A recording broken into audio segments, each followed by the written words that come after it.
All right, so now we are looking at the 90-90 internal and external rotation. So what you're gonna do is come to a seat and you're gonna create 90 degrees at both knees, okay? So as you can see here, I've created a right angle at both knees.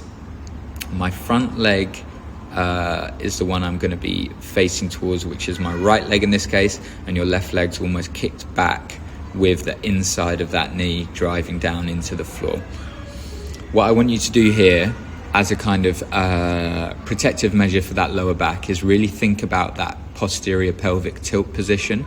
We just don't want the back going into hyperextension here because that could leave it in a vulnerable position and aggravate the lower back. So posterior pelvic tilt, think about that tailbone dragging down into the floor. And then from here, what you're gonna do is sit up nice and tall. You're gonna lean your chest over that front knee. Again, keeping that posterior pelvic tilt so you can see my spine there. Nice straight line down from my upper back down to my glutes. Lean forward and you should feel a stretch in that outer right glute. Okay, so we're stretching out the right glute here. I'm actively driving down that right knee into the floor in front of me to switch it on even more.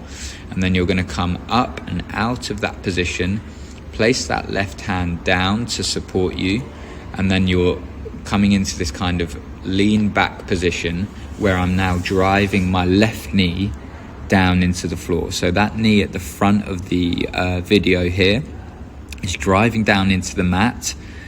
Really going to work on the internal rotation of that left hip. Okay, there we go, driving that left knee down at the front there, working on the internal rotation of that hip. 5 seconds in each position, and then I'm going to slowly move back into that front position, making sure my spine is neutral. Lean back through to stretch that outer right glute. All right, come back up. Lean back, nice and safe. Take it as slow as you need to. Drive that front knee down, working on the internal rotation. You're then just going to swap sides and you'll perform the exact same exercise on the other side.